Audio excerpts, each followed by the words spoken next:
We praise the Lord on the day. Again, it is a blessing to be saved. I mean, to be really saved. I'm not talking about these people playing with God. They everywhere. But to be focused and to be saved and committed to the Lord in this day that people are just changing and compromising and going away and pretending and don't know what they want to do, just all mixed up. For you to be solid and secure in Jesus. Oh, God, thank you for being so good to us. From the Word of God, Matthew chapter number 7. Matthew chapter number 7. Verses 13 and 14. Enter ye in at the straight gate. For wide is the gate, and broad is the way that leadeth to destruction. And many there be which go in thereat. Because straight is the gate, and narrow is the way. You got to be careful when you're on a narrow path, which leadeth unto life, and few there be that find it. Don't get caught up in the numbers. Just be thankful you named and numbered among the few that will seek the Lord for life. A message titled today, The Way That Leads to Life. The way that leads to life. For whosoever will save his life shall lose it. But whosoever shall lose his life for my sake, for Jesus' sake, and the gospel's, the same shall save it. We cannot live our lives our way and expect to find the way which leads to life. We cannot keep and hold on to our ways and submit to God's way at the same time. We can't have it both ways. We must lose, give up our ways and submit ourselves and commit ourselves to God's way that leads to life. Before our present day that we live in now, when we traveled or planned to travel or plan a trip back then, we would talk with someone about which way to go, which route to go. Or we would get out a map and we would plot and plan the route that we would take on the trip. Today, even after someone has been where we are planning to go, and they give us a route to follow because they've been there, they tell us which way to go. They say, go here, and you turn there, and when you get here, you do that. Even after they give us this information, we ignore them, and we rely on the GPS or the navigation system for direction. Of course, getting the map out is just out of the question. Today, we would not even ask or listen to directions people would give us when it comes to traveling, because we want something that's more reliable. And so we believe that the GPS or the navigation system is more reliable, and so we use that system for the most part when we travel. Today we use this more effective and efficient system known as a navigation system in our cars in our phones and other devices. Even sometime when we're traveling, we'll have two on, one in the car and the one on the phone. And we'll compare them and see which one has the best route. Now, the reason why we're doing this is because we're serious about where we're going. And we want to use the most effective means to ensure that we're going to get there. When you plan a trip today, you don't just ask people, you plan it and you program it in that system because you know that it's going to get you there. It's going to navigate you there. It's going to tell you which route. It's even going to give you a precise time of arrival. It's going to warn you about what's ahead. It's going to tell you about that car that's broke down on the side or that police that's ahead. And we rely on this thing. Well, when you are serious about going to heaven, we just shouldn't rely on what people are saying. We ought to take some time and search it out and seek it out and ask God for direction. When you are serious about going to heaven, you don't just pick up the Bible and try to find out salvation. You rely on someone that God uses to speak a word of truth. We seek the Lord for his truth and his guidance. Some people are more committed to that GPS and navigation. That system says go up and turn right, they go up and turn right. That system says make a U-turn as soon as you can. But here God is trying to speak to somebody and people are ignoring him. But we've got to realize when we get serious about this thing, then we go to God with a serious heart.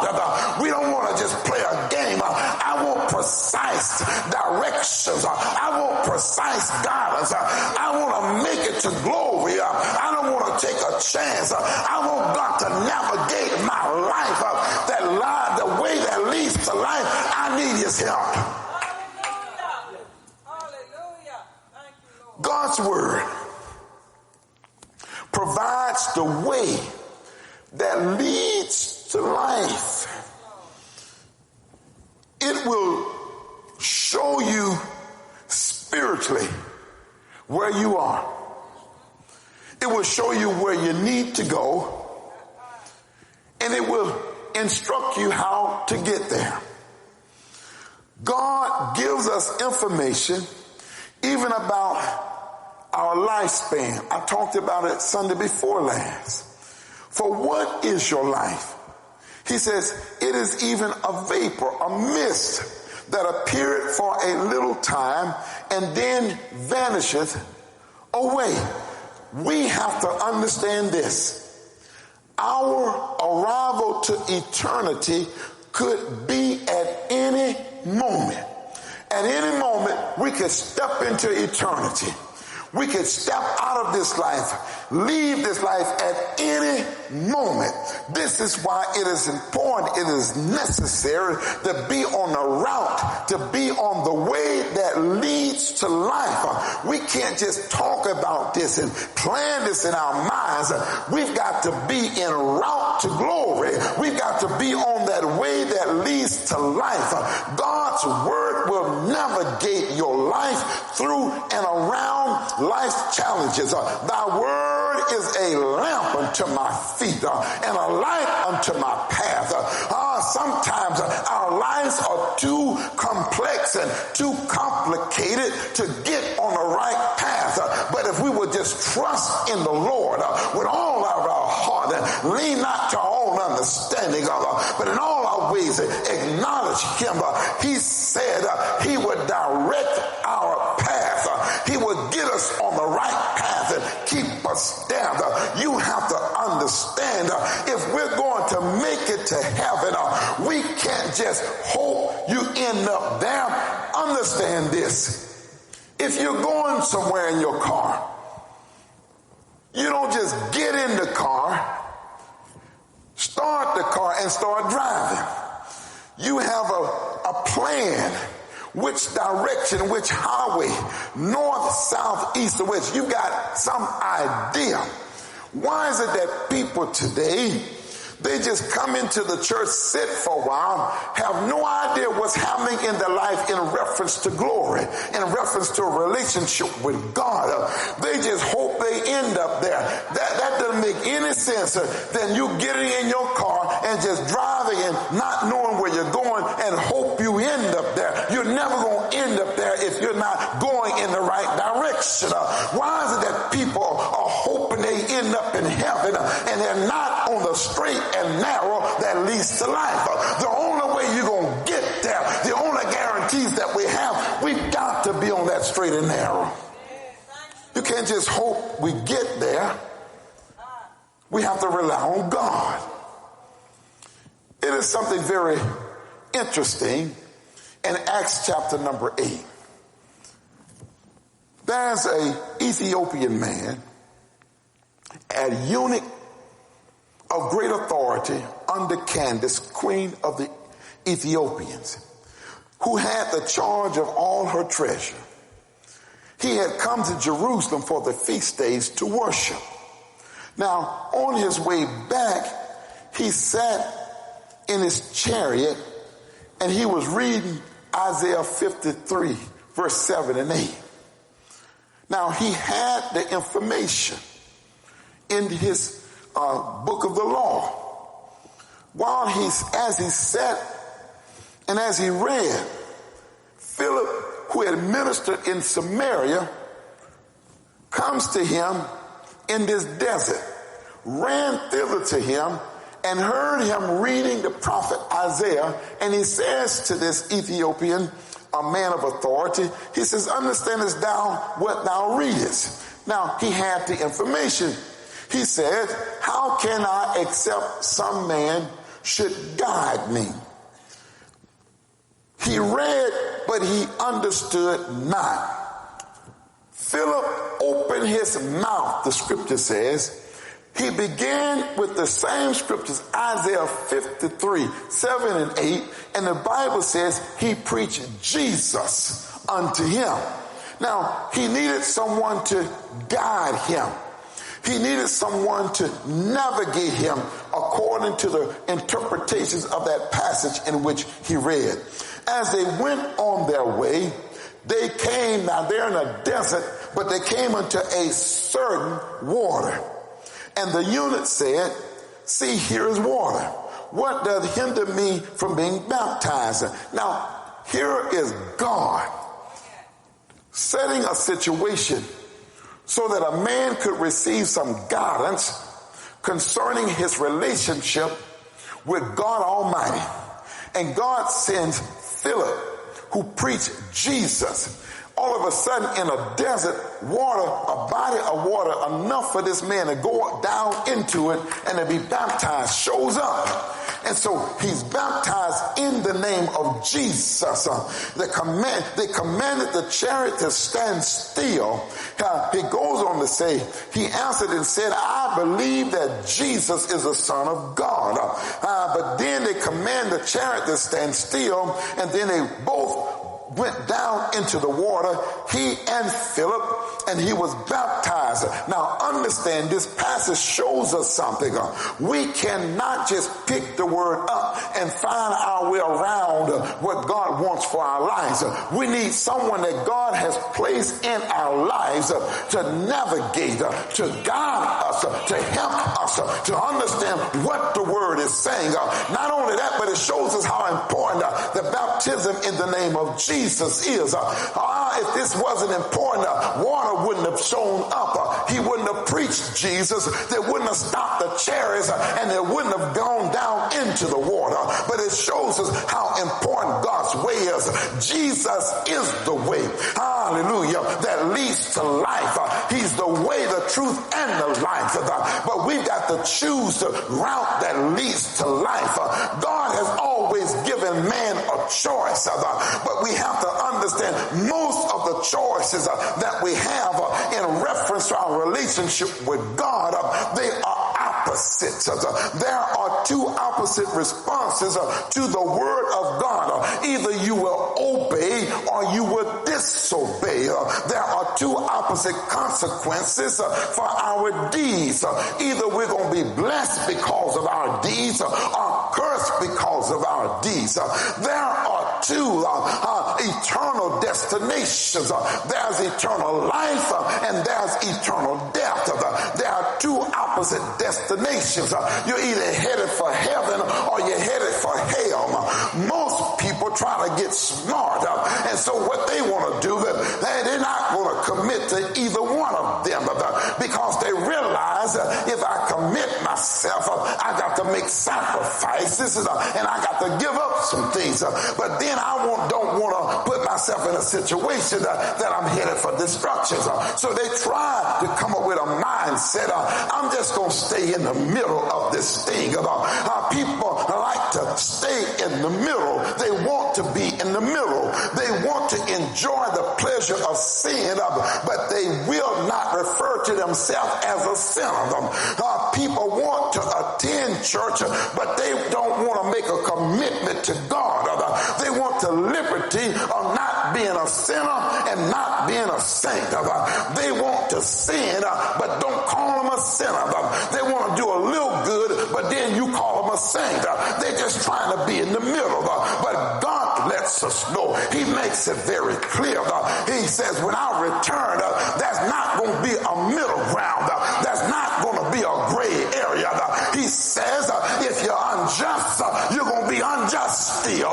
If you're filthy, you're going to be filthy still. But thank God if you're righteous, you're going to be righteous still. And if you're holy, you're going to be holy still.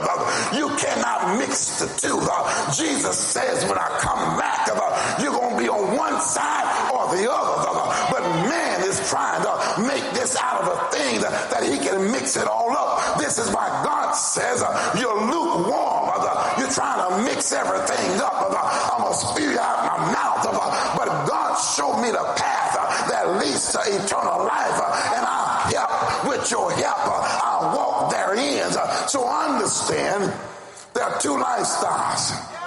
There's the righteous and the holy, and there's the unjust and the filthy. It doesn't refer to anything in between. The fact is that all of us are en route to an eternal place. Place of blessing or place of cursing. Which way are you going? The way you are living, the way I'm living determines our final destination. I said it before. If you are living in sin and you're on a broad and wide, then all of a sudden when you die, you end up on straight and narrow. That doesn't make any sense. If you drop on Broad and Wide Street, that's where you end up. But all of a sudden people, as soon as something happens, everybody's on straight and narrow. Broad is the way, and it's one way, and it leads to destruction. It's going one way. Narrow is the way, one way that leads to life. It's going the other way. There are only two ways. One that leads to life and the other to destruction. But man wants a way that is convenient for him to do as he pleases. So although the Bible says there's one way that leads to life and one way that leads to destruction, man, especially this day, created a third way. Man, in his effort not to commit to one or to admit to the other, he has come up with an alternate route. For this reason, man has constructed a false way, a way somewhere between the two. And the Bible calls this the way that seemeth right. That's that way that seemeth right. And see, they created that right. You got all kinds of folks on the way that seem it right. You got Christian folks on the way that seem it right. You got all, you can name it, they're all on that roundup. And they accept some of everything on that roundup. Sometimes we are going in a direction for so long that it just seems right. You can do something wrong so long that it starts seeming like it's the right thing. Accepting all Christian denominations seems right. It does. Because it does not offend anyone. It includes and it accepts everyone. It allows all to be right in their own belief. There is a way which seemeth right unto a man, but the end thereof are the ways of death. This verse is so important in the scriptures that you can read it twice in two different locations. Proverbs 14:12 and Proverbs 16:25, exact same verse. Anytime God repeats something, you have to understand, we need to recognize this is important. Many people judge things by the way it seems to them or others, and they do not consider what God has to say. This country is just declining in morality because they are making decisions based upon what they think and what others think. But the Bible says, God forbid, let God be true, and but every man a liar. And so if you're going to be on straight and narrow, God is the only one that's true. You can't just bring anything and everything to God. Now understand, here we are in the house of the Lord, in the body of Christ. The term straight and narrow, it denotes a path that is going to be challenging. It denotes a path that you're going to face some obstacles. It means that you're going to have some trouble. It means that it's not going to be convenient. Just by the fact that you're on straight and narrow, it already tells us that we're going to be challenged. Anytime you're going down something straight and narrow, you got to watch in the natural how you drive it. You can't just go off, get too close to the edge. You don't have much room now.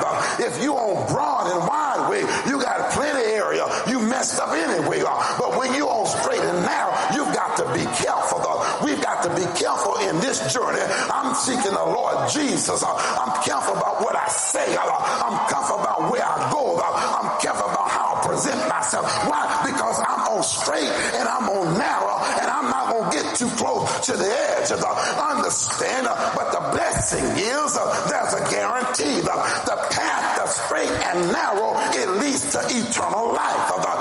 We have hope. God blesses us along the way. We're not just going through every day of our lives. We get moments of joy. We have moments of deliverance. We have moments of hope, even on the road there to eternal life. So we are going to be challenged, but God's going to help us along the way. He's going to give us strength. He's going to give us encouragement. When you need to be lifted up on the straight and narrow, God will step in, give a fresh anointing. All of a sudden you say, I feel my help. I believe I can make it just a little bit more. Hallelujah. You get through life. Here comes the Holy Ghost lifting you back up. Why? Because God says, when you're on the straight and narrow, I'll never leave you nor forsake you. My grace is sufficient when you're on the straight and narrow.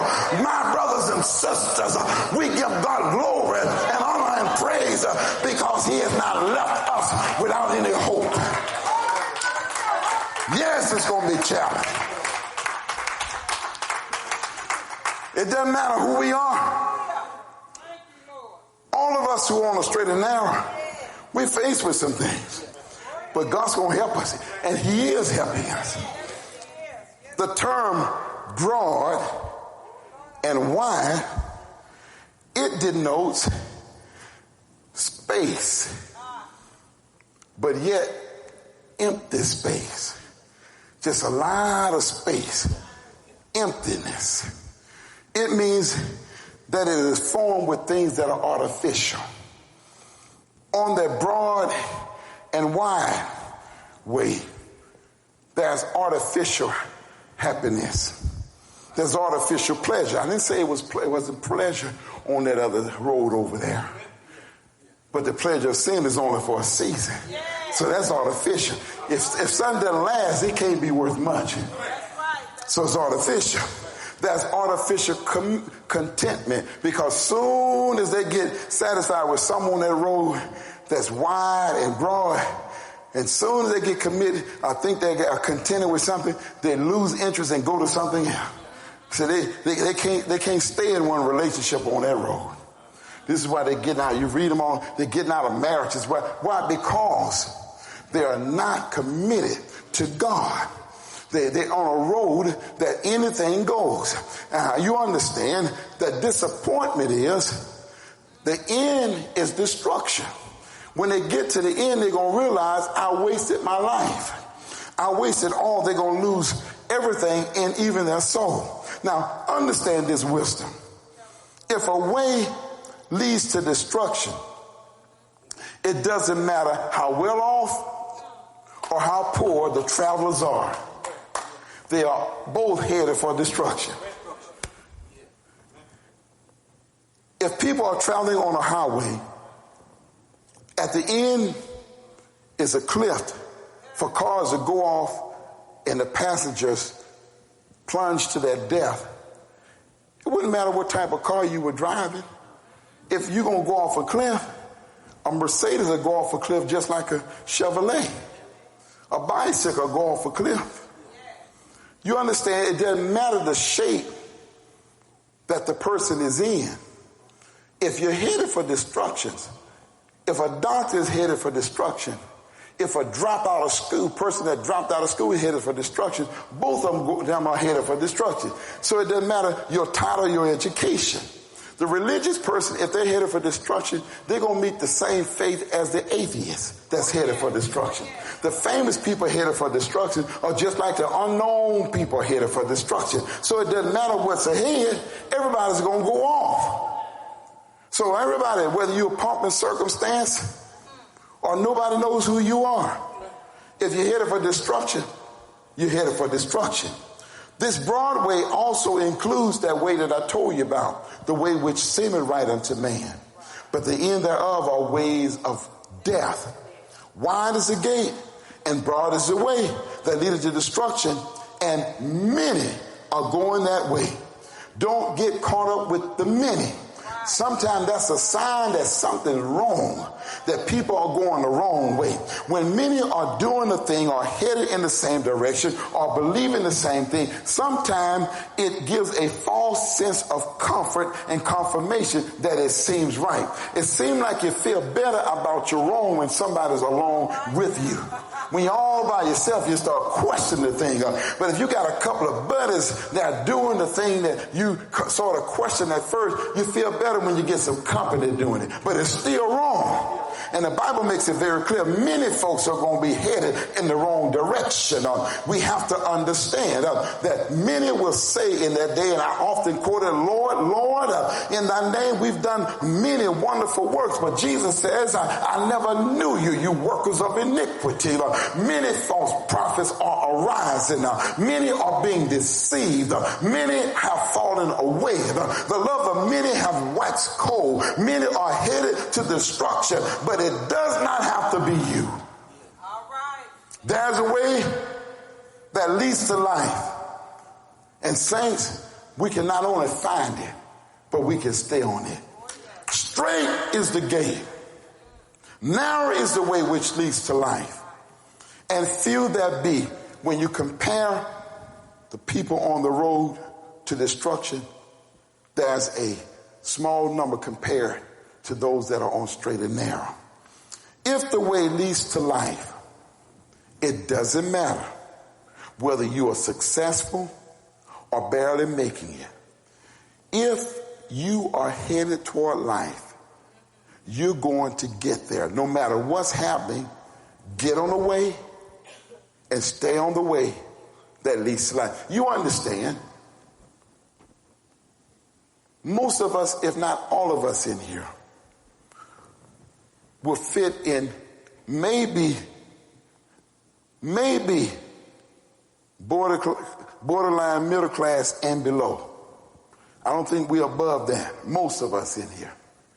Now, above that, you got the rich and the famous and the people that can buy just about what they want to buy and live where they want to live. Now, my point is, if I'm going to be in that lower group and not have all that in life, I'm not going to be on that road to broad and wide and lose 2 times. At the very least, if naturally I'm going through and trying to get through life here, at least I'm getting on straight and narrow and have something to show for it. I'm not going to be poor naturally and spiritually. I'm going to be rich some way, somehow. I'm not saying it's all right to be rich and not seek the Lord Jesus. But I'm saying those folks, at least they got their riches to play with for a while. But if you don't have anything, if anybody ought to be over here, it'd be us that are challenged in life. Y'all understand what I'm saying? Because what he's saying to us, regardless of what's happening right now in your life, if you're on straight and narrow, you're headed for life, eternal life. We are going to be blessed. And we are blessed even while we're on this road, because even in these services, God shows up and he manifests his spirit and we feel, hallelujah, a foretaste of the glory that shall be revealed. So stay on the straight and narrow. There's a blessing ahead for you. There's glory ahead for you. There's eternal life ahead for you. Jesus is waiting to bring us home. Saints of God, we are blessed. There's a highway that shall be there, and a way, and it shall be called the way